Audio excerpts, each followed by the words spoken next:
ಆತ್ಮೀಯ ವಿದ್ಯಾರ್ಥಿಗಳಿಗೆ ಪ್ರಥಮ ಪಿಯುಸಿ ರಾಜ್ಯಶಾಸ್ತ್ರದ ತರಗತಿಯಲ್ಲಿ ಕಳೆದ ಅವಧಿಯಲ್ಲಿ ನಾವು ರಾಜ್ಯ ಎಂದರೇನು ಮತ್ತು ರಾಜ್ಯದ ಬಗ್ಗೆ ವಿವಿಧ ರಾಜ್ಯಶಾಸ್ತ್ರಜ್ಞರು ವ್ಯಕ್ತಪಡಿಸಿರುವ ಅಭಿಪ್ರಾಯಗಳ ಬಗ್ಗೆ ಚರ್ಚೆಯನ್ನ ಮಾಡಿದರು.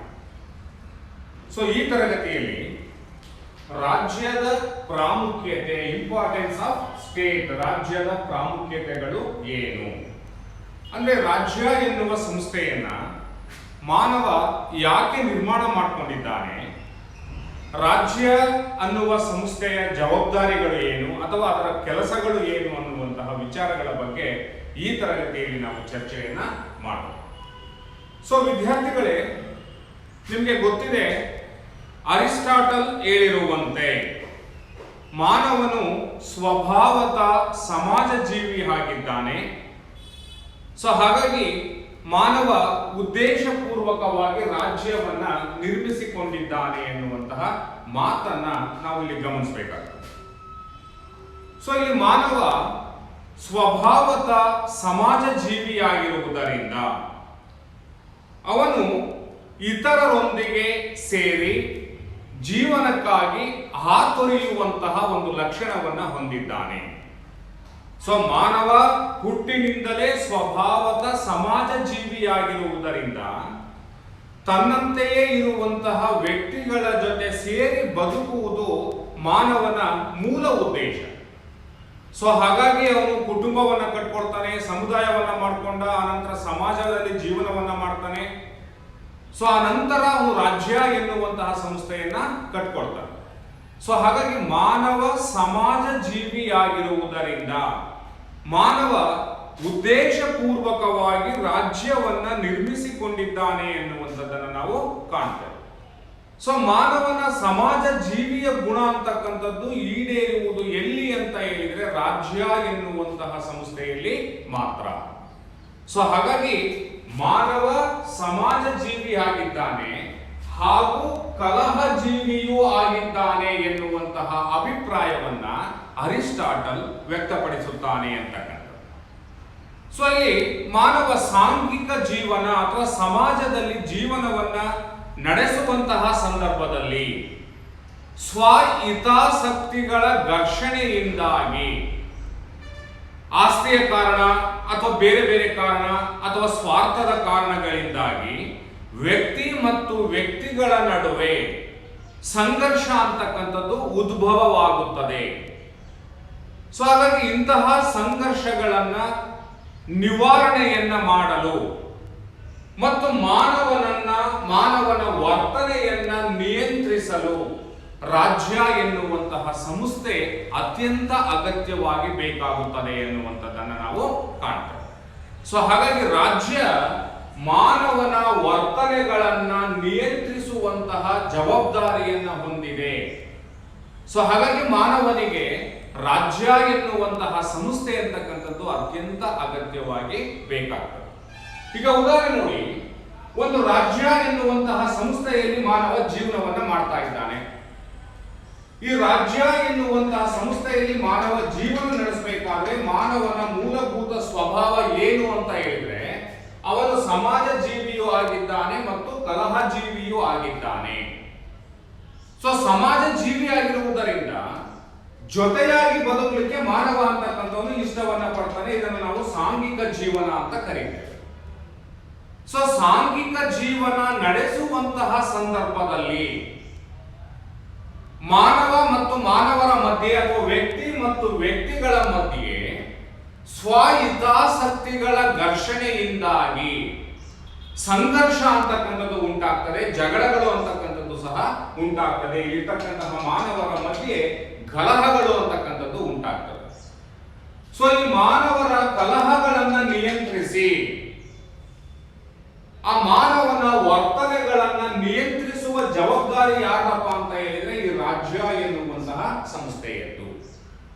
ಈ ರಾಜ್ಯ ಏನ್ ಮಾಡ್ತದೆ, ತನ್ನ ಸಾಧನವಾದಂತಹ ಸರ್ಕಾರದ ಮೂಲಕ ಕಾನೂನುಗಳನ್ನ ರೂಪಿಸಿ ಈ ಸರ್ಕಾರದ ಕಾನೂನುಗಳನ್ನು ರೂಪಿಸಿ ಈ ಸರ್ಕಾರ ಈ ಕಾನೂನುಗಳ ಮೂಲಕ ಈ ಮಾನವರ ವರ್ತನೆಗಳನ್ನು ನಿಯಂತ್ರಿಸಿ ಈ ರಾಜ್ಯದಲ್ಲಿ ಮಾನವ ಶಾಂತಿಯುತವಾದಂತಹ ಮತ್ತು ಸುವ್ಯವಸ್ಥಿತವಾದಂತಹ ಜೀವನವನ್ನ ನಡೆಸಲು ಅವಕಾಶ ಮಾಡಿಕೊಡ್ತಕ್ಕಂತಹ ಸಂಸ್ಥೆ ಯಾವುದು ಅಂತ ಹೇಳಿದ್ರೆ ರಾಜ್ಯ. ಹಾಗಾಗಿ ರಾಜ್ಯ ಎನ್ನುವಂತಹ ಸಂಸ್ಥೆ ಮಾನವನಿಗೆ ಅತ್ಯಂತ ಅಗತ್ಯ ಮತ್ತು ಅನಿವಾರ್ಯವಾದಂತಹ ಸಂಸ್ಥೆಯಾಗಿದೆ ಎನ್ನುವಂತಹ ಮಾತನ್ನ ಅರಿಸ್ಟಾಟಲ್ ಅವರು ಪ್ರತಿಪಾದನೆಯನ್ನ ಮಾಡುತ್ತಾರೆ. ಸೊ ಇಲ್ಲಿ ಸಾಂಘಿಕ ಜೀವನವನ್ನು ನಡೆಸತಕ್ಕಂತಹ ಮನುಷ್ಯ ಮಾನವ ಸ್ವಭಾವದ ಕಲಹಜೀವಿಯೂ ಆಗಿರುವುದರಿಂದ ಆ ಸಾಂಘಿಕ ಜೀವನದಲ್ಲಿ ಸಂಘರ್ಷ ಅಂತಕ್ಕಂಥದ್ದು ಸಹಜವಾಗಿ ಏರ್ಪಡುತ್ತದೆ. ಆಸ್ತಿಯ ಕಾರಣಕ್ಕಾಗಿರ್ಬೋದು, ಸ್ವಹಿತಾಸಕ್ತಿಯ ಕಾರಣದಿಂದ ಆಗಿರ್ಬೋದು, ನಾನಾ ಕಾರಣಗಳಿಗಾಗಿ ರಾಜ್ಯದಲ್ಲಿ ಇರ್ತಕ್ಕಂತಹ ಮಾನವ ಮತ್ತು ಮಾನವರ ನಡುವೆ ಸಂಘರ್ಷ ಅಂತಕ್ಕಂಥದ್ದು ಸಹಜವಾಗಿ ಉಂಟಾಗುತ್ತದೆ. ಸೊ ಆ ಸಂಘರ್ಷದಿಂದ ರಾಜ್ಯದಲ್ಲಿ ಅಶಾಂತಿಯಾದ ವಾತಾವರಣ ಉಂಟಾಗುತ್ತೆ. ಅದನ್ನ ನಿವಾರಣೆಯನ್ನ ಮಾಡುವ ಜವಾಬ್ದಾರಿ ಯಾವುದು ಅಂತ ಹೇಳಿದ್ರೆ ರಾಜ್ಯ. ಆ ರಾಜ್ಯ ಸರ್ಕಾರದ ಮೂಲಕ ಕಾನೂನುಗಳನ್ನ ರೂಪಿಸಿ ಆ ಕಾನೂನುಗಳ ಮೂಲಕ ಪ್ರಜೆಗಳನ್ನ ಮಾನವರನ್ನ ನಿಯಂತ್ರಿಸುವಂತಹ ಪ್ರಯತ್ನವನ್ನ ಮಾಡುತ್ತದೆ. ಹಾಗಾಗಿ ರಾಜ್ಯ ಅತ್ಯಂತ ಅಗತ್ಯ ಮತ್ತು ಅನಿವಾರ್ಯ ಮತ್ತು ಸಾರ್ವತ್ರಿಕವಾದಂತಹ ಒಂದು ಸಂಸ್ಥೆ ಅಂತೇಳಿ ನಾವು ಕಾಣ್ತೇವೆ. ಸೊ ಹಾಗಾಗಿ ರಾಜ್ಯ ನಮಗೆ ಯಾಕೆ ಬೇಕು ಅಂತ ಹೇಳಿದ್ರೆ ಮಾನವನ ವರ್ತನೆಗಳನ್ನ ನಿಯಂತ್ರಿಸಲು ರಾಜ್ಯ ನಮಗೆ ಅತ್ಯಂತ ಅಗತ್ಯವಾಗಿ ಬೇಕು. ಸೊ ಅದೇ ರೀತಿಯಾಗಿ ರಾಜ್ಯ ಕಾನೂನುಗಳ ಮೂಲಕ ಮಾನವನನ್ನ ನಿಯಂತ್ರಿಸಿ ಶಾಂತಿ ಮತ್ತು ಸುವ್ಯವಸ್ಥತೆಯನ್ನ ಕಾಪಾಡಲು ರಾಜ್ಯ ಎನ್ನುವಂತಹ ಸಂಸ್ಥೆ ಬೇಕು. ಇವತ್ತು ನಾವೆಲ್ಲರೂ ಸಹ ಈ ಭಾರತ ಅನ್ನುವಂತಹ ರಾಜ್ಯದಲ್ಲಿ ನೆಮ್ಮದಿಯುತವಾದಂತಹ ಜೀವನವನ್ನ, ಶಾಂತಿ ಮತ್ತು ಸುವ್ಯವಸ್ಥಿತವಾದಂತಹ ಜೀವನವನ್ನ ನಡೆಸ್ತಾ ಇದ್ದೀವಿ ಅಂತ ಹೇಳಿದ್ರೆ ಅದಕ್ಕೆ ಮೂಲ ಕಾರಣ ಯಾವುದು ಅಂತ ಹೇಳಿದ್ರೆ ರಾಜ್ಯ ಎನ್ನುವಂತಹ ಸಂಸ್ಥೆ. ಆ ರಾಜ್ಯ ಕಾನೂನುಗಳನ್ನ ರೂಪಿಸಿ ಮಾನವನನ್ನ ನಿಯಂತ್ರಣವನ್ನ ಮಾಡಿ ಆ ಕಾನೂನುಗಳ ಭಯದಿಂದ ಮಾನವ ಎಲ್ಲರೂ ಸಹ ಕಾನೂನುಗಳನ್ನ ಪಾಲನೆಯನ್ನ ಮಾಡ್ತಾರೆ. ಕಾನೂನುಗಳನ್ನ ಉಲ್ಲಂಘನೆಯನ್ನ ಮಾಡಿದ್ರೆ ಶಿಕ್ಷೆ ಇರ್ತದೆ. ಆ ಶಿಕ್ಷೆಯ ಕಾರಣದಿಂದ ಮಾನವ ಕಾನೂನುಗಳನ್ನ ಪಾಲನೆಯನ್ನ ಮಾಡ್ತಾನೆ. ರಾಜ್ಯದಲ್ಲಿರ್ತಕ್ಕಂತಹ ಎಲ್ಲ ವ್ಯಕ್ತಿಗಳು, ಪ್ರಜೆಗಳು ಸಹ ಕಾನೂನುಗಳನ್ನ ಪಾಲನೆಯನ್ನ ಮಾಡಿದಾಗ ಆ ರಾಜ್ಯದಲ್ಲಿ ಏನು ಅಸ್ತಿತ್ವಕ್ಕೆ ಬರುತ್ತೆ ಅಂತ ಹೇಳಿದ್ರೆ ಶಾಂತಿ ಮತ್ತು ಸುವ್ಯವಸ್ಥತೆ ಎನ್ನುವಂಥದ್ದು ಅಸ್ತಿತ್ವಕ್ಕೆ ಬರ್ತದೆ. ಸೊ ಹಾಗಾಗಿ ರಾಜ್ಯ ನಮಗೆ ಯಾಕೆ ಬೇಕು, ರಾಜ್ಯದ ಪ್ರಾಮುಖ್ಯತೆ ಏನು ಅಂತ ಹೇಳಿದ್ರೆ ಶಾಂತಿ ಮತ್ತು ಸುವ್ಯವಸ್ಥತೆಯನ್ನ ಕಾಪಾಡಲು. ರಾಜ್ಯ ಅಂತಕ್ಕಂಥದ್ದು ಮಾನವನ ವರ್ತನೆಯನ್ನ ಕಾನೂನುಗಳ ಮೂಲಕ ನಿಯಂತ್ರಿಸಿ ರಾಜ್ಯದಲ್ಲಿ ಶಾಂತಿ ಮತ್ತು ಸುವ್ಯವಸ್ಥತೆಯನ್ನ ಕಾಪಾಡಲು ರಾಜ್ಯ ಎನ್ನುವಂತಹ ಸಂಸ್ಥೆ ಅತ್ಯಂತ ಅಗತ್ಯವಾಗಿ ಬೇಕು ಅಂತ ನಾವು ನೋಡ್ತೇವೆ.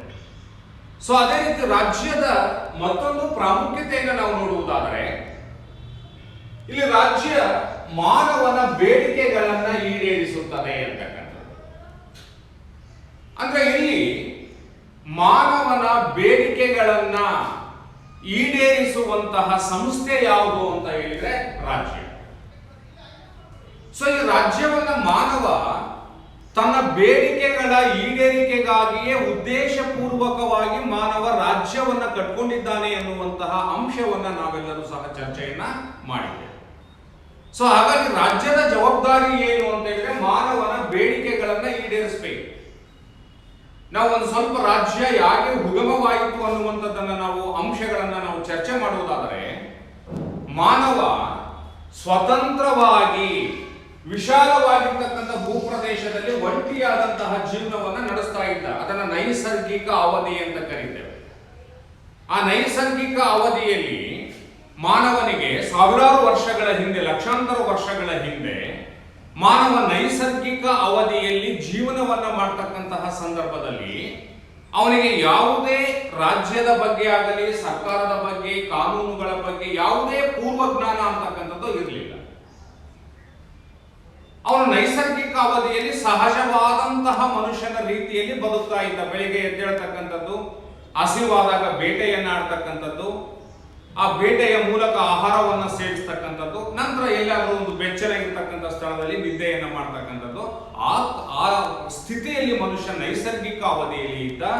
ಅವನಿಗೆ ಯಾವುದೇ ಪೂರ್ವಜ್ಞಾನ ಅಂತಕ್ಕಂಥದ್ದು ಇರಲಿಲ್ಲ ಅಂತ ನಾವು ನೋಡ್ತೇವೆ. ಸೊ ಅಂತಹ ಅವಧಿಯಲ್ಲಿ ಇದ್ದಂತಹ ಮನುಷ್ಯ ಏನ್ ಮಾಡ್ತಾನೆ, ತನ್ನ ಬೇಡಿಕೆಗಳನ್ನ ಈಡೇರಿಸಿಕೊಳ್ಳಲು ಮನುಷ್ಯ ಮೂಲಭೂತವಾಗಿ ಸಮಾಜ ಜೀವಿಯಾಗಿದ್ದಾನೆ. ಸೊ ಹಾಗಾಗಿ ಅವನು ಏನ್ ಮಾಡ್ದ, ತನ್ನಂತೆಯೇ ಇರುವ ಮತ್ತೊಬ್ಬ ವ್ಯಕ್ತಿಯ ಜೊತೆ ಸೇರಿ ಬದುಕಲಿಕ್ಕೆ ಪ್ರಾರಂಭವನ್ನ ಮಾಡ್ತಾನೆ. ಸೊ ಹಾಗಾಗಿ ಆ ನಂತರ ಒಂಟಿ ಜೀವನದಿಂದ ಅವನು ಎಲ್ಲಿಗೆ ಬಂದ ಅಂತ ಹೇಳಿದ್ರೆ ಕುಟುಂಬ ಅನ್ನುವಂತಹ ವ್ಯವಸ್ಥೆಗೆ ಬರ್ತಾನೆ. ಸೊ ಕುಟುಂಬ ಅನ್ನುವಂತಹ ವ್ಯವಸ್ಥೆಯನ್ನ ಅವನು ಯಾಕೆ ರೂಪಿಸ್ಕೊಡ್ತಾನೆ ಅಂತಂದ್ರೆ ತನ್ನ ಬೇಡಿಕೆಗಳನ್ನ ಈಡೇರಿಸ್ಕೊಳ್ಳಿಕ್ಕೆ. ಒಬ್ಬನೇ ಇದ್ದಾಗ ಬೇಟೆಯನ್ನ ಆಡ್ತಕ್ಕಂಥದ್ದು ಕಷ್ಟ ಇರ್ಬೋದು, ಅಥವಾ ಮಾನವನ ಮೂಲಭೂತ ಸ್ವಭಾವ ಸಮಾಜ ಜೀವಿಯಾಗಿರೋದ್ರಿಂದ ಮತ್ತೊಬ್ಬರ ಜೊತೆ ಸೇರಿ ಬದುಕುವಂತಹ ವ್ಯವಸ್ಥೆಯನ್ನ ಕಟ್ಕೊಂತಾನೆ. ಅದನ್ನು ನಾವು ಕುಟುಂಬ ಅಂತ ಕರೀತಾರೆ. ಸೊ ಅನೇಕ ಕುಟುಂಬಗಳು ಸೇರಿ ಒಂದು ಕಡೆ ವಾಸ ಮಾಡಲಿಕ್ಕೆ ಪ್ರಾರಂಭವನ್ನ ಮಾಡಿದ್ರು. ನಾವು ಅದನ್ನ ಏನಂತ ಕರೆದ್ವಿ ಅಂತ ಹೇಳಿದ್ರೆ ಸಮುದಾಯ ಅಂತ ಕರೆದ್ವಿ. ಸೊ ಅನೇಕ ಸಮುದಾಯಗಳು ಸೇರಿ ಒಂದು ಕಡೆ ವಾಸ ಮಾಡಲಿಕ್ಕೆ ಪ್ರಾರಂಭ ಮಾಡಿದ್ವು. ಅದನ್ನ ನಾವೇನಂತ ಗುರುತಿಸಿದ್ವಿ, ಸಮಾಜ ಅಂತ ಹೇಳಿ ಗುರುತಿಸಿದ್ವಿ. ಅಂದ್ರೆ ಮನುಷ್ಯ ಒಂಟಿ ಜೀವನದಿಂದ ಹಂತ ಹಂತವಾಗಿ ಸುಧಾರಣೆಯನ್ನ ಕಾಣ್ತಾ ಒಂದು ಹೊಸ ವ್ಯವಸ್ಥೆಯನ್ನ ಮಾಡ್ಕೊಳ್ತಾ ಬಂದಿದ್ದಾನೆ. ಅದರ ಮೂಲ ಉದ್ದೇಶ ಏನು ಅಂತ ಹೇಳಿದ್ರೆ ಸುವ್ಯವಸ್ಥಿತವಾದಂತಹ ಮತ್ತು ಶಾಂತಿಯುತವಾದಂತಹ ಜೀವನವನ್ನ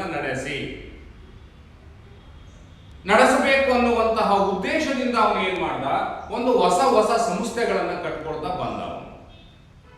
ಸೊ ಈ ಒಂಟಿ ಜೀವನದಿಂದ ಇಂತಹ ವ್ಯವಸ್ಥಿತವಾದಂತಹ ರಾಜ್ಯಕ್ಕೆ ಮಾನವ ಬರ್ಲಿಕ್ಕೆ ಕಾರಣ ಏನು, ಸಮಾಜಕ್ಕೆ ಮನುಷ್ಯ ಬರ್ಲಿಕ್ಕೆ ಕಾರಣ ಏನು ಅಂತ ಹೇಳಿದ್ರೆ ತನ್ನ ಬೇಡಿಕೆಗಳ ಈಡೇರಿಕೆಗಾಗಿ, ದೈಹಿಕ ಬೇಡಿಕೆ ಇರ್ಬೋದು, ಮಾನಸಿಕವಾದಂತಹ ಬೇಡಿಕೆಗಳಿರ್ಬೋದು, ಆ ಎಲ್ಲ ಬೇಡಿಕೆಗಳನ್ನ ಒಬ್ಬನೇ ಮನುಷ್ಯ ತನ್ನಷ್ಟಕ್ಕೆ ತಾನೇ ಈಡೇರಿಸಿಕೊಳ್ಳಿಕ್ಕೆ ಸಾಧ್ಯವಾಗುವುದಿಲ್ಲ. ಹಾಗಾಗಿ ಮತ್ತೊಬ್ಬ ಮನುಷ್ಯರ ಜೊತೆ ಸೇರಿ ಬದುಕುವಂತಹ ವ್ಯವಸ್ಥೆಯನ್ನ, ಸಂಸ್ಥೆಗಳನ್ನ ಕಟ್ಕೊಳ್ತಾ ಮಾನವ ಹಂತ ಹಂತವಾಗಿ ವಿಕಾಸವನ್ನ ಹೊಂದುತ್ತಾ ಬಂದಿದ್ದಾನೆ. ಸೊ ಇಲ್ಲಿ ಮನುಷ್ಯ ಸಮಾಜದಲ್ಲಿ ಬಂದ ನಂತರ ಸಾಂಘಿಕ ಜೀವನವನ್ನು ನಡೆಸಲಿಕ್ಕೆ ಪ್ರಾರಂಭ ಮಾಡಿದ. ಸಮಾಜದಲ್ಲಿ ಕಾನೂನುಗಳು ಇಲ್ಲ, ಬರೀ ಕೇವಲ ಸಂಪ್ರದಾಯಗಳ ಮೂಲಕ ಸಮಾಜ ನಿಯಂತ್ರಿಸುವಂತಹ, ಮಾನವನನ್ನ ನಿಯಂತ್ರಿಸುವಂತಹ ಕೆಲಸವನ್ನ ಮಾಡ್ತದೆ. ಆ ಸಮಾಜದ ಸಂಪ್ರದಾಯಗಳನ್ನ ಉಲ್ಲಂಘನೆಯನ್ನ ಮಾಡಿದವರಿಗೆ ಶಿಕ್ಷೆ ಇರಲಿಲ್ಲ. ಸೊ ಹಾಗಾಗಿ ಶಿಕ್ಷೆಯ ಭಯ ಇಲ್ಲ ಅಂತ ಹೇಳಿದಾಗ ಮಾನವ ಸಂಪ್ರದಾಯಗಳನ್ನ ಉಲ್ಲಂಘನೆಯನ್ನ ಮಾಡಲಿಕ್ಕೆ ಪ್ರಾರಂಭ ಮಾಡ್ತಾನೆ. ಆಗ ಮತ್ತೆ ಸಮಾಜದಲ್ಲಿ ಏನಾಗುತ್ತೆ ಅಂತ ಹೇಳಿದ್ರೆ ಅಸಂತೋಷಮಯವಾದಂತಹ ವಾತಾವರಣ ಉಂಟಾಯಿತು. ಸೊ ಮಾನವ ಯಾವ ಉದ್ದೇಶದಿಂದ ಇಲ್ಲಿಯವರೆಗೆ ಬಂದ, ಸಂಸ್ಥೆಯನ್ನ ಕಟ್ಕೊಳ್ತಾ ಬಂದ ಅಂದ್ರೆ ನೆಮ್ಮದಿ ಜೀವನವನ್ನ ಮಾಡಬೇಕು, ಶಾಂತಿಯುತ ಜೀವನವನ್ನ ಮಾಡಬೇಕು, ನನ್ನೆಲ್ಲ ಬೇಡಿಕೆಗಳನ್ನ ಈಡೇರಿಸಿಕೊಳ್ಬೇಕು ಅಂತ ಸಮಾಜದವರೆಗೂ ಬಂದ. ಸಮಾಜದಲ್ಲಿಯೂ ಸಹ ಕೇವಲ ಸಂಪ್ರದಾಯಗಳ ಮೂಲಕ ಸಮಾಜ ಮನುಷ್ಯನನ್ನ ನಿಯಂತ್ರಣವನ್ನ ಮಾಡ್ತಾ ಇತ್ತು. ಆ ಸಮಾಜದ ಸಂಪ್ರದಾಯಗಳನ್ನ ಉಲ್ಲಂಘನೆಯನ್ನ ಮಾಡಿದ್ರೆ ಶಿಕ್ಷೆ ವಿಧಿಸುವ ಅಧಿಕಾರ ಸಮಾಜಕ್ಕೆ ಇರಲಿಲ್ಲ. ಹಾಗಾಗಿ ಮಾನವ ಏನ್ ಮಾಡ್ತಾ ಇದ್ದ, ಸಂಪ್ರದಾಯಗಳನ್ನ ಉಲ್ಲಂಘನೆಯನ್ನ ಮಾಡ್ತಾನೆ. ಆಗ ಸಮಾಜದಲ್ಲಿ ಸಂಘರ್ಷಮಯ ವಾತಾವರಣ ಉಂಟಾಯಿತು. ಮತ್ತೆ ಮಾನವನ ಮೂಲ ಉದ್ದೇಶ ಅಂತಕ್ಕಂಥದ್ದು ಈಡೇರಲಿಲ್ಲ. ಹಾಗಾಗಿ ಮಾನವ ಏನ್ ಮಾಡ್ಕೊಂಡ ಅಂತ ಹೇಳಿದ್ರೆ ಈ ರಾಜ್ಯ ಎನ್ನುವಂತಹ ಸಂಸ್ಥೆಯನ್ನ ನಿರ್ಮಾಣವನ್ನ ಮಾಡ್ಕೊಂಡ. ಆ ರಾಜ್ಯಕ್ಕೆ ಪರಮಾಧಿಕಾರವನ್ನ ಕೊಟ್ಟ. ಆ ರಾಜ್ಯದ ಆದೇಶಗಳನ್ನ ನಾವ್ಯಾರೂ ಸಹ ಉಲ್ಲಂಘನೆಯನ್ನ ಮಾಡುವುದಿಲ್ಲ. ಹಾಗಾಗಿ ಆ ರಾಜ್ಯ ತನ್ನ ಪರಮಾಧಿಕಾರದ ಮೂಲಕ ಕಾನೂನುಗಳನ್ನು ರೂಪಿಸುತ್ತದೆ. ಹಾಗಾಗಿ ಆ ಕಾನೂನುಗಳಿಗೆ ಪರಮಾಧಿಕಾರ ಇರೋದ್ರಿಂದ, ಆ ಸಂಸ್ಥೆಯಿಂದ ಕಾನೂನುಗಳು ರೂಪವಾಗಿರೋದ್ರಿಂದ ಅವುಗಳನ್ನ ನಾವು ಯಾರೂ ಸಹ ಉಲ್ಲಂಘನೆ ಮಾಡುವಂತಿಲ್ಲ. ಸೊ ಕಾನೂನುಗಳನ್ನ ಉಲ್ಲಂಘನೆಯನ್ನ ಮಾಡುವಂತಿಲ್ಲ ಅಂತ ಹೇಳಿದ್ರೆ ಆ ಕಾನೂನುಗಳ ಉಲ್ಲಂಘನೆಯನ್ನ ಮಾಡಿದ್ರೆ ಶಿಕ್ಷೆ ವಿಧಿಸುವಂತಹ ಅಧಿಕಾರ ರಾಜ್ಯಕ್ಕೆ ಇದೆ. ಆ ಶಿಕ್ಷೆಯ ಭಯದಿಂದ, ಕಾನೂನುಗಳ ಭಯದಿಂದ ರಾಜ್ಯದಲ್ಲಿ ಮನುಷ್ಯ ಶಾಂತಿಯುತ ಜೀವನವನ್ನ ನಡೆಸ್ತಾ ಹೋಗ್ತಾನೆ. ಹಾಗಾಗಿ ಶಾಂತಿಯುತ ಜೀವನ ನಡೆಸಿದಾಗ ಅಲ್ಲಿ ಮಾನವನ ಮೂಲ ಉದ್ದೇಶ ಏನು, ಶಾಂತಿಯುತ ಜೀವನವನ್ನು ನಡೆಸಬೇಕು, ಅದು ರಾಜ್ಯದಲ್ಲಿ ಸಾಧ್ಯವಾಗುತ್ತದೆ. ಸೊ ಹೀಗೆ ಮಾನವ ರಾಜ್ಯವನ್ನ ಹಂತ ಹಂತವಾಗಿ ಐತಿಹಾಸಿಕ ಕ್ರಮಬದ್ಧವಾಗಿ ಬೆಳವಣಿಗೆಯನ್ನ ಹೊಂದುತ್ತಾ ಬಂದಂತಹ ಮಾನವ ಈ ರಾಜ್ಯ ಎನ್ನುವಂತಹ ಸಂಸ್ಥೆಯನ್ನ ಉದ್ದೇಶಪೂರ್ವಕವಾಗಿ ಕಟ್ಕೊಂಡ. ಸೊ ಹಾಗಾಗಿ ರಾಜ್ಯದ ಮತ್ತೊಂದು ಮೂಲಭೂತ ಕೆಲಸ ಏನಪ್ಪಾ ಅಂತ ಹೇಳಿದ್ರೆ ಮಾನವನ ಬೇಡಿಕೆಗಳನ್ನ ಈಡೇರಿಸುವುದು ರಾಜ್ಯದ ಪ್ರಮುಖವಾದಂತಹ ಜವಾಬ್ದಾರಿ. ಯಾಕೆಂದ್ರೆ ಮಾನವ ನಿರ್ಮಿತ ಸಂಸ್ಥೆಯಾಗಿದೆ. ಮಾನವ ನೀಡಿರ್ತಕ್ಕಂತಹ ಅಧಿಕಾರವನ್ನು ಗಳಿಸಿಕೊಂಡು ಪರಮಾಧಿಕಾರವನ್ನು ಹೊಂದಿರತಕ್ಕಂತಹ ಏಕೈಕ ಸಂಸ್ಥೆ ಅಂತ ಹೇಳಿದ್ರೆ ರಾಜ್ಯ. ಹಾಗಾಗಿ ತನ್ನನ್ನು ನಿರ್ಮಿಸಿರ್ತಕ್ಕಂತಹ ಮಾನವನ ಬೇಡಿಕೆಗಳನ್ನ ಈಡೇರಿಸುವಂತದ್ದು ಯಾರ ಜವಾಬ್ದಾರಿ ಅಂತ ಹೇಳಿದ್ರೆ ರಾಜ್ಯ. ಹಾಗಾಗಿ ಇವತ್ತು ನಾವು ಆಧುನಿಕ ಕಾಲದ ರಾಜ್ಯಗಳನ್ನ ನಾವು ಯಾವ ಉದ್ದೇಶದ ರಾಜ್ಯ ಅಂತ ಕರಿತೀವಿ ಅಂತ ಹೇಳಿದ್ರೆ ಕಲ್ಯಾಣ ರಾಜ್ಯಗಳು ಅಥವಾ ಕಲ್ಯಾಣ ರಾಷ್ಟ್ರದ ಉದ್ದೇಶವನ್ನ ಹೊಂದಿರುವಂತಹ ರಾಜ್ಯಗಳು ಅಂತ ಕರೀತಾರೆ. ಪ್ರಾಚೀನ ಕಾಲದ ರಾಜ್ಯ ಯಾವ ರೀತಿ ಇತ್ತು ಅಂತ ಹೇಳಿದ್ರೆ ಕೇವಲ ರಕ್ಷಣೆಯನ್ನ ಕೊಡುವಂತಹ ಉದ್ದೇಶ. ಹಾಗಾಗಿ ಗ್ರೀಕರ ಕಾಲದ ಅಥವಾ ನಂತರದ ಕಾಲದ ರಾಜ್ಯಗಳನ್ನ ನಾವೇನಂತ ಗುರುತಿಸ್ತೀವಿ ಅಂತ ಹೇಳಿದ್ರೆ ಪೊಲೀಸ್ ರಾಜ್ಯಗಳು, ಪೊಲೀಸ್ ಸ್ಟೇಟ್ ಅಂತ ಕರೀತೇವೆ. ಯಾವ ರಾಜ್ಯವು ತನ್ನ ಪ್ರಜೆಗಳಿಗೆ ಕೇವಲ ರಕ್ಷಣೆಯನ್ನ ನೀಡುವಂತಹ ಉದ್ದೇಶವನ್ನ ಹೊಂದಿರುತ್ತದೆಯೋ ಅಂತಹ ರಾಜ್ಯವನ್ನ ನಾವೇನಂತ ಕರೀತೇವೆ ಕಲ್ಯಾಣ ರಾಜ್ಯ, ಪೊಲೀಸ್ ರಾಜ್ಯ ಅಂತ ಕರೀತೇವೆ. ಯಾವ ರಾಜ್ಯವು ತನ್ನ ಪ್ರಜೆಗಳಿಗೆ ರಕ್ಷಣೆಯ ಜೊತೆಯಲ್ಲಿ ಅವರ ಅಭಿವೃದ್ಧಿಯ ಉದ್ದೇಶಗಳನ್ನು ಸಹ ಹೊಂದಿರುತ್ತದೆಯೋ ಅಂತಹ ರಾಜ್ಯವನ್ನು ನಾವೇನಂತ ಕರಿತೀವಿ ಕಲ್ಯಾಣ ರಾಜ್ಯ ಅಂತ ಕರೀತೀವಿ. ಇವತ್ತು ಆಧುನಿಕ ಕಾಲದ ಎಲ್ಲ ರಾಜ್ಯಗಳು ಸಹ ಕಲ್ಯಾಣದ ರಾಜ್ಯದ ಉದ್ದೇಶವನ್ನ ಹೊಂದಿರುವುದರಿಂದ, ವೆಲ್ಫೇರ್ ಸ್ಟೇಟಿನ ಉದ್ದೇಶಗಳನ್ನ ಹೊಂದಿರುವುದರಿಂದ ರಾಜ್ಯದ ಪಾತ್ರ, ರಾಜ್ಯದ ಪ್ರಾಮುಖ್ಯತೆ ಅಂತಕ್ಕಂಥದ್ದು ಹೆಚ್ಚಾಗುತ್ತೆ. ತನ್ನ ರಾಜ್ಯದ ಒಳಗಡೆ ವಾಸ ಮಾಡತಕ್ಕಂತಹ ಎಲ್ಲ ಪ್ರಜೆಗಳ ಮೂಲಭೂತ ಬೇಡಿಕೆಗಳನ್ನ ಈಡೇರಿಸುವಂತಹ ಜವಾಬ್ದಾರಿ ಯಾರು ಅಂತ ಹೇಳಿದ್ರೆ ರಾಜ್ಯ. ಜನರಿಗೆ ಬೇಕಾದಂತಹ ಶಿಕ್ಷಣವನ್ನ ಕೊಡುವಂತಹ, ಆರೋಗ್ಯದ ವ್ಯವಸ್ಥೆಯನ್ನ ಮಾಡಿಕೊಡ್ತಕ್ಕಂತಹ, ಸಂಪರ್ಕದ ವ್ಯವಸ್ಥೆಯನ್ನ ಮಾಡ್ತಕ್ಕಂತಹ, ಅವನಿಗೆ ರಕ್ಷಣೆಯನ್ನ ನೀಡತಕ್ಕಂತಹ ಸಂಪೂರ್ಣ ಜವಾಬ್ದಾರಿ ಯಾರು ಅಂತ ಹೇಳಿದ್ರೆ ರಾಜ್ಯದ್ದು. ಹಾಗಾಗಿ ರಾಜ್ಯ ಮಾನವನ ಬೇಡಿಕೆಗಳನ್ನ ಈಡೇರಿಸುವಂತಹ ಜವಾಬ್ದಾರಿಯನ್ನ ಹೊಂದಿದೆ. ಹಾಗಾಗಿ ರಾಜ್ಯದ ಪ್ರಾಮುಖ್ಯತೆ ಅಂತಕ್ಕಂಥದ್ದು ಹೆಚ್ಚಿದೆ ಎನ್ನುವಂತಹ ಅಂಶವನ್ನ ನಾವು ನೋಡ್ಲಿಕ್ಕೆ ಇಲ್ಲಿ ಅಧ್ಯಯನವನ್ನ ಮಾಡಲಿಕ್ಕೆ ಸಾಧ್ಯ ಇದೆ. ಅದೇ ರೀತಿ ರಾಜ್ಯದ ಮತ್ತೊಂದು ಜವಾಬ್ದಾರಿ ಏನು ಅಂತಂದ್ರೆ ಹಕ್ಕು ಮತ್ತು ಸ್ವಾತಂತ್ರ್ಯಗಳ ರಕ್ಷಣೆ. ಯಾವುದೇ ಒಬ್ಬ ವ್ಯಕ್ತಿ ಹಕ್ಕುಗಳಿಲ್ಲದೆ ತನ್ನ ವ್ಯಕ್ತಿತ್ವವನ್ನ ಅಭಿವೃದ್ಧಿಪಡಿಸಿಕೊಳ್ಳಲು ಸಾಧ್ಯ ಇಲ್ಲ ಅಂತಕ್ಕಂಥದ್ದು. ಒಬ್ಬ ವ್ಯಕ್ತಿಯ ಅಭಿವೃದ್ಧಿಯನ್ನು ಸಾಧಿಸಬೇಕು ಅಂದ್ರೆ ಅವನಿಗೆ ಹಕ್ಕುಗಳು ಬೇಕು ಮತ್ತು ಸ್ವಾತಂತ್ರ್ಯಗಳು ಇರಬೇಕು. ಅಂತಹ ಹಕ್ಕು ಮತ್ತು ಸ್ವಾತಂತ್ರ್ಯಗಳನ್ನ ನೀಡಿ ಅವುಗಳಿಗೆ ರಕ್ಷಣೆಯನ್ನ ಒದಗಿಸುವ ಜವಾಬ್ದಾರಿಯೂ ಸಹ ಯಾರು ಅಂತ ಹೇಳಿದ್ರೆ ರಾಜ್ಯ. ನಾವಿಲ್ಲಿ ನೋಡಿದ್ದೇವೆ, ಪ್ರತಿಯೊಂದು ರಾಜ್ಯವು ಸಹ ತನ್ನದೇ ಆಗಿರ್ತಕ್ಕಂತಹ ಒಂದು ಸಂವಿಧಾನವನ್ನ ಹೊಂದಿರುತ್ತದೆ, ಕಾನ್ಸ್ಟಿಟ್ಯೂಷನ್ ಇರ್ತದೆ. ಆ ಸಂವಿಧಾನದಲ್ಲಿ ಎಲ್ಲ ಪ್ರಜೆಗಳಿಗೂ ಸಹ ಮೂಲಭೂತ ಹಕ್ಕುಗಳು ಮತ್ತು ಸ್ವತಂತ್ರಗಳನ್ನ ನೀಡಲಾಗಿರುತ್ತದೆ.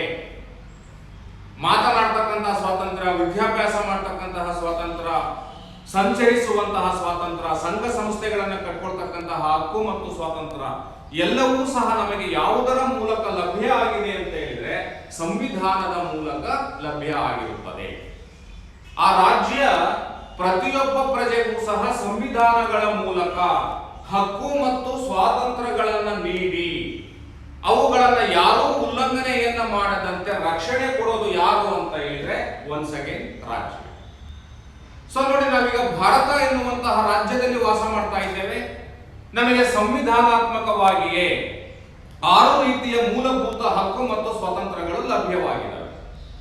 ಅವನ ಕೊಟ್ಟಿರೋರು ಯಾರು ಅಂದ್ರೆ ನಮಗೆ ಭಾರತ ರಾಜ್ಯ ಸಂವಿಧಾನದ ಮೂಲಕ ನಮಗೆ 6 ರೀತಿಯ ಮೂಲಭೂತ ಹಕ್ಕುಗಳನ್ನು ನೀಡಿದೆ. ಆ ಹಕ್ಕುಗಳನ್ನು ಬಳಸಿಕೊಳ್ಳುವುದರ ಮೂಲಕ ಭಾರತದಲ್ಲಿರುವಂತಹ ಪ್ರತಿಯೊಬ್ಬ ವ್ಯಕ್ತಿಯು ಸಹ ತನ್ನ ವ್ಯಕ್ತಿತ್ವವನ್ನ ವಿಕಸನ ಪಡಿಸಿಕೊಂಡು ಅಭಿವೃದ್ಧಿಯನ್ನು ಹೊಂದಲಿಕ್ಕೆ ಅವಕಾಶ ಇದೆ. ಈ ರೀತಿಯಾಗಿ ಹಕ್ಕುಗಳನ್ನ ನಮ್ಮ ಸಂವಿಧಾನ ಅಥವಾ ನಮ್ಮ ರಾಜ್ಯ ಅಂತಕ್ಕಂಥದ್ದು ನಮಗೆ ನೀಡಿದೆ. ಅವುಗಳನ್ನ ಯಾರಾದರೂ ಉಲ್ಲಂಘನೆಯನ್ನ ಮಾಡಿದ್ರೆ, ಉದಾಹರಣೆ ಸಮಾನತೆಯ ಹಕ್ಕು ಅಂತ ಇದೆ. ಆ ಸಮಾನತೆಯ ಹಕ್ಕಿನ ಮೂಲಕ ಹಕ್ಕು ಏನಿರುತ್ತೆ ಅಂತ ಹೇಳಿದ್ರೆ ರಾಷ್ಟ್ರದಲ್ಲಿರ್ತಕ್ಕಂತಹ ಎಲ್ಲ ಪ್ರಜೆಗಳು ಸಹ ಸಮಾನರು, ಯಾರು ಸಹ ಮತ್ತೊಬ್ಬ ವ್ಯಕ್ತಿಯನ್ನ ಶೋಷಣೆ ಮಾಡುವಂತಿಲ್ಲ ಅಂತ ಹೇಳುತ್ತೆ. ಇಲ್ಲಿ ಸಮಾಜದಲ್ಲಿ ಅಥವಾ ರಾಜ್ಯದಲ್ಲಿ ಒಬ್ಬ ವ್ಯಕ್ತಿ ಮತ್ತೊಬ್ಬ ವ್ಯಕ್ತಿಯ ಸಮಾನತೆಯ ಹಕ್ಕನ್ನು ಉಲ್ಲಂಘನೆಯನ್ನ ಮಾಡಿದ್ರೆ, ಶೋಷಣೆಯನ್ನ ಮಾಡಿದ್ರೆ, ದಬ್ಬಾಳಿಕೆಯನ್ನ ಮಾಡಿದ್ರೆ ನಾವು ಅದನ್ನ ಎಲ್ಲಿ ರಕ್ಷಣೆಯನ್ನ ಸರ್ಕಾರದಲ್ಲಿರ್ತಕ್ಕಂಥ ಮೂರನೇ ಅಂಗ ನ್ಯಾಯಾಂಗ ಇದೆ. ಆ ನ್ಯಾಯಾಂಗಕ್ಕೆ ಹೋಗಿ ನಮಗೆ ಉಂಟಾಗಿರುವಂತಹ ಶೋಷಣೆಯನ್ನ ಅಥವಾ ನಮ್ಮ ಹಕ್ಕಿನ ಉಲ್ಲಂಘನೆಯನ್ನ ನಾವು ಅಲ್ಲಿ ನ್ಯಾಯವನ್ನ ಪಡ್ಕೊಳ್ತೇವೆ. ಅಂದ್ರೆ ಇಲ್ಲಿ ನಮ್ಮ ಹಕ್ಕು ಮತ್ತು ಸ್ವಾತಂತ್ರ್ಯಗಳನ್ನು ನೀಡುವುದೂ ಸಹ ರಾಜ್ಯವೇ ಮತ್ತು ಅವುಗಳಿಗೆ ರಕ್ಷಣೆಯನ್ನ ಒದಗಿಸುವುದೂ ಸಹ ಯಾರು ಅಂತ ಹೇಳಿದ್ರೆ ರಾಜ್ಯ ಅಂತಕ್ಕಂಥದ್ದು. ಸೊ ಅದೇ ರೀತಿಯಾಗಿ ಮತ್ತೊಂದು ಪ್ರಾಮುಖ್ಯತೆ ಅಂತ ಹೇಳಿದ್ರೆ ಸಾಮಾಜಿಕ ನ್ಯಾಯವನ್ನ ಒದಗಿಸುವುದು ಅಂತಕ್ಕಂಥದ್ದು. ಅಂದ್ರೆ ಒಂದು ಸಮಾಜದಲ್ಲಿ ಸಾಮಾಜಿಕವಾಗಿರ್ತಕ್ಕಂಥ ನ್ಯಾಯ, ಎಲ್ಲರೂ ಸಹ ಸಮಾನರು, ಆಸ್ತಿ ಎಲ್ಲರಿಗೂ ಸಮಾನವಾಗಿ ಹಂಚಿಕೆಯಾಗಬೇಕು, ಮೇಲು ಮತ್ತು ಕೀಳು ಅನ್ನುವಂತಹ ದಬ್ಬಾಳಿಕೆ ಇರಬಾರದು ಅಂತಕ್ಕಂಥದ್ದು, ಮತ್ತು ಸಮಾಜದಲ್ಲಿರ್ತಕ್ಕಂತಹ ಅಸ್ಪೃಶ್ಯತೆಯನ್ನ ನಿವಾರಣೆಯನ್ನ ಮಾಡಿ ಎಲ್ಲರೂ ಸಮಾನವಾಗಿ ಇರುವಂತೆ ನೋಡಿಕೊಳ್ಳುವ ಸಾಮಾಜಿಕ ನ್ಯಾಯವನ್ನ ನೀಡುವಂತಹ ಏಕೈಕ ಸಂಸ್ಥೆ ಯಾವುದು ಅಂತ ಹೇಳಿದ್ರೆ ರಾಜ್ಯ. ಸೊ ರಾಜ್ಯ ಸಾಮಾಜಿಕ ನ್ಯಾಯವನ್ನ ಒದಗಿಸಿಕೊಡುವಂತಹ ಜವಾಬ್ದಾರಿಯನ್ನು ಸಹ ಹೊಂದಿದೆ ಅಂತ ನಾವು ನೋಡ್ತೇವೆ. ರಾಜ್ಯ ಕಾನೂನುಗಳ ಮೂಲಕ ಬಲಿಷ್ಠ ವ್ಯಕ್ತಿಗಳಿಂದ ದುರ್ಬಲ ವ್ಯಕ್ತಿಗಳನ್ನ ರಕ್ಷಿಸುತ್ತದೆ ಅಂತಕ್ಕಂಥದ್ದು. ಸೊ ಹಿಂದೆ ಏನಾಗಿತ್ತು ಅಂತ ಹೇಳಿದ್ರೆ ಬಲಿಷ್ಠ ವ್ಯಕ್ತಿಗಳು ದುರ್ಬಲ ವ್ಯಕ್ತಿಗಳನ್ನ ನಾಶ ಮಾಡುವುದರ ಮೂಲಕ ಅವರ ಆಸ್ತಿಗಳನ್ನು ಕಬಳಿಸ್ತಕ್ಕಂತಹ ಶೋಷಣೆಯನ್ನ ಮಾಡ್ತಕ್ಕಂಥದ್ದು ಇತ್ತು.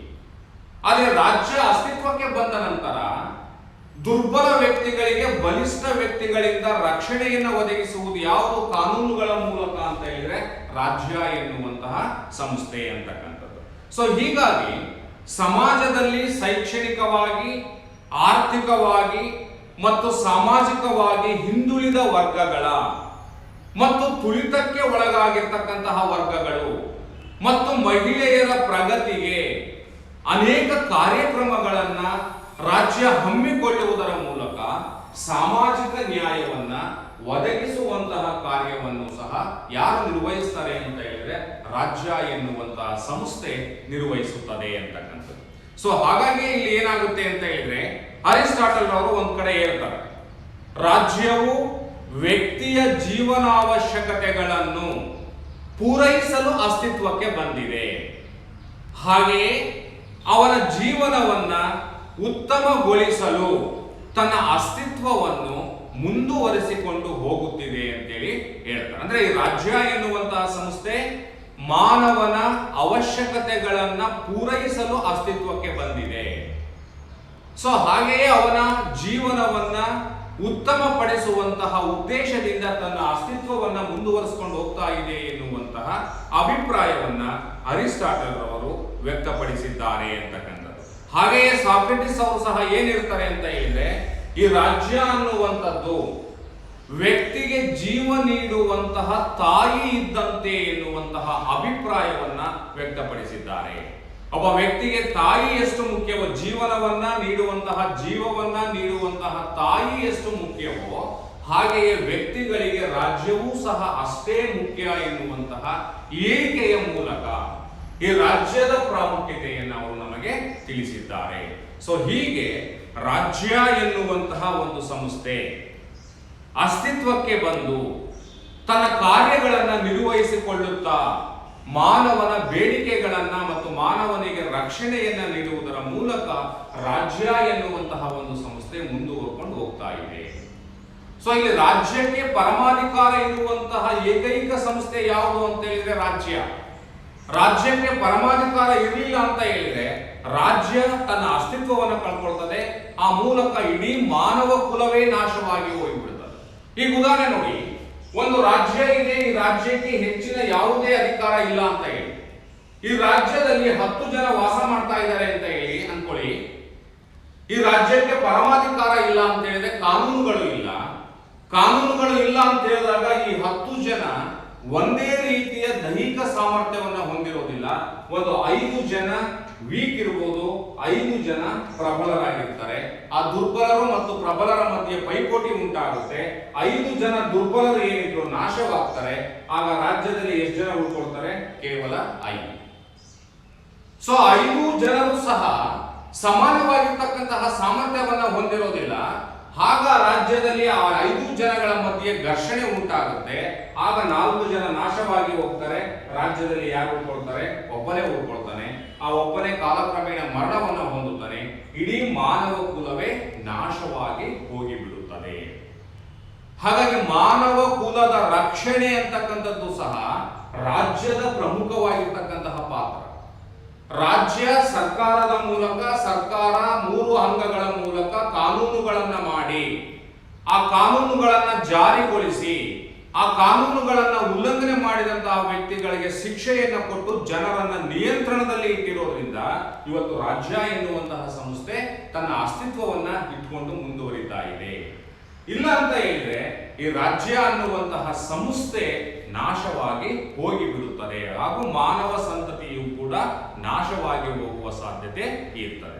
ಸೊ ಹಾಗಾಗಿ ಈ ರಾಜ್ಯ ಎನ್ನುವಂತಹ ಸಂಸ್ಥೆ ಏನಿದೆ ಇದು ಮಾನವನಿಗೆ ಅತ್ಯಂತ ಅಗತ್ಯವಾದಂತಹ, ಸಾರ್ವತ್ರಿಕವಾದಂತಹ ಮತ್ತು ಅನಿವಾರ್ಯವಾದಂತಹ ಸಂಸ್ಥೆಯಾಗಿದೆ. ಈ ರಾಜ್ಯವನ್ನ ಬಿಟ್ಟು ಮಾನವ ಜೀವನವನ್ನ ನಡೆಸಲು ಸಾಧ್ಯ ಇಲ್ಲ. ಒಂದು ವೇಳೆ ಯಾರಾದರೂ ಸಹ ರಾಜ್ಯವನ್ನ ಬಿಟ್ಟು ಜೀವನವನ್ನ ನಡೆಸ್ತೇನೆ ಅಂತ ಹೇಳಿದ್ರೆ ಅವನು ದೇವರಾಗಿರಬೇಕು, ದೆವ್ವವಾಗಿರಬೇಕು, ಇಲ್ಲಾಂದ್ರೆ ಪಶುಗಳಾಗಿರಬೇಕು ಎನ್ನುವಂತಹ ಅಭಿಪ್ರಾಯವನ್ನ ಅರಿಸ್ಟಾಟಲ್ ವ್ಯಕ್ತಪಡಿಸಿದ್ದಾನೆ. ಈ ಅರಿಸ್ಟಾಟಲ್ ಅವರ ಈ ಅಭಿಪ್ರಾಯವನ್ನು ನೋಡಿದಾಗ ನಮಗೆ ಈ ರಾಜ್ಯದ ಪ್ರಾಮುಖ್ಯತೆ ಎಷ್ಟು ಅನ್ನುವಂತಹ ಅರಿವು ಅಂತಕ್ಕಂಥದ್ದು ಉಂಟಾಗ್ತದೆ. ಸೊ ಹಾಗಾಗಿ ರಾಜ್ಯವನ್ನ ಬಿಟ್ಟು ಮಾನವ ಜೀವನವನ್ನ ನಡೆಸಲು ಸಾಧ್ಯ ಇಲ್ಲ. ತನ್ನ ಬೇಡಿಕೆಗಳನ್ನ ಈಡೇರಿಸಿಕೊಳ್ಳುವಂತಹ ಉದ್ದೇಶದಿಂದಲೇ ಮಾನವ ರಾಜ್ಯ ಎನ್ನುವ ಸಂಸ್ಥೆಯನ್ನ ನಿರ್ಮಾಣ ಮಾಡಿಕೊಂಡಿದ್ದಾನೆ. ಅವನ ಬೇಡಿಕೆಗಳನ್ನ ರಾಜ್ಯ ಈಡೇರಿಸುವಂತಹ ಕೆಲಸವನ್ನ ಮಾಡ್ತಾ ಇದೆ. ಹಾಗಾಗಿ ಇವತ್ತು ಮಾನವ ಸಂತತಿ ಉಳಿದಿದೆ. ಸೊ ಇವು ರಾಜ್ಯದ ಪ್ರಾಮುಖ್ಯತೆ, ನಮಗೆ ರಾಜ್ಯ ಯಾಕೆ ಬೇಕು ಅನ್ನುವಂತಹ ಪ್ರಮುಖ ಅಂಶಗಳನ್ನು ನಾವು ಇಲ್ಲಿ ಗುರುತಿಸಲಿಕ್ಕೆ ಸಾಧ್ಯ ಇದೆ. ಇನ್ನೊಮ್ಮೆ ನಾವು ಚುಟುಕಾಗಿ ಈ ರಾಜ್ಯದ ಪ್ರಾಮುಖ್ಯತೆಯನ್ನು ನಾವು ನೋಡುವುದಾದರೆ, ಮಾನವ ಸಮಾಜ ಜೀವಿ ಹಾಗೂ ಕಲಹ ಜೀವಿಯಾಗಿದ್ದಾನೆ. ಹಾಗಾಗಿ ಸಮಾಜದಲ್ಲಿ ಇರ್ತಕ್ಕಂತಹ ಮಾನವನ ವರ್ತನೆಗಳನ್ನ ನಿಯಂತ್ರಿಸಲು ರಾಜ್ಯ ಅಗತ್ಯವಾಗಿ ಬೇಕು. ಅದೇ ರೀತಿಯಾಗಿ ಸಮಾಜದಲ್ಲಿ ಮಾನವನ ವರ್ತನೆಯನ್ನ ನಿಯಂತ್ರಿಸಿ ಶಾಂತಿ ಮತ್ತು ಸುವ್ಯವಸ್ಥತೆಯನ್ನ ಕಾಪಾಡುವ ಜವಾಬ್ದಾರಿಯೂ ಸಹ ರಾಜ್ಯದ್ದಾಗಿದೆ. ಶಾಂತಿ ಮತ್ತು ಸುವ್ಯವಸ್ಥತೆಯನ್ನ ಕಾಪಾಡುವುದರ ಜೊತೆಯಲ್ಲಿ ಮಾನವನ ಬೇಡಿಕೆಗಳನ್ನ ಈಡೇರಿಸಿ ಹಕ್ಕು ಮತ್ತು ಸ್ವತಂತ್ರಗಳಿಗೆ ರಕ್ಷಣೆಯನ್ನ ನೀಡಿ ಸಾಮಾಜಿಕ ನ್ಯಾಯವನ್ನ ಒದಗಿಸಿ ಮಾನವನ ರಕ್ಷಣೆಯನ್ನ ಮಾಡಲು, ಆಂತರಿಕ ಮತ್ತು ಬಾಹ್ಯ ರಕ್ಷಣೆಯನ್ನ ಮಾಡಲು ರಾಜ್ಯ ಅಗತ್ಯ.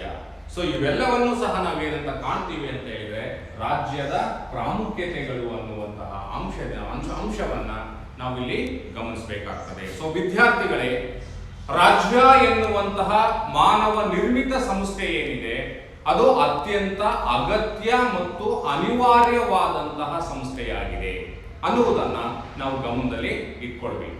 ಸೊ ಹಾಗೆಯೇ ಪರಮಾಧಿಕಾರವನ್ನ ಹೊಂದಿರುವಂತಹ ಏಕೈಕ ಸಂಸ್ಥೆ ಯಾವುದು ಅಂತ ಹೇಳಿದ್ರೆ ರಾಜ್ಯ ಮಾತ್ರ. ಈ ರಾಜ್ಯವನ್ನ ಎಲ್ಲ ಸಂಸ್ಥೆಗಳ ಮಹಾಸಂಸ್ಥೆ ಅಂತೇಳಿ ಕರೀತೇವೆ. ಮಾನವ ತನ್ನ ಅಗತ್ಯಗಳಿಗೆ ಅನುಗುಣವಾಗಿ ಕುಟುಂಬ ಅನ್ನುವಂಥ ಸಂಸ್ಥೆಯನ್ನು ಮಾಡ್ಕೊಂಡಿದ್ದೇವೆ, ಸಮುದಾಯ ಅನ್ನುವಂಥ ಸಂಸ್ಥೆ ಇದೆ, ಸಮಾಜ ಅಂತಕ್ಕಂಥ ಸಂಸ್ಥೆ ಇದೆ, ಅನೇಕ ಸಂಘ ಸಂಸ್ಥೆಗಳನ್ನು ನಾವು ಕಟ್ಕೊಂಡಿದ್ದೇವೆ.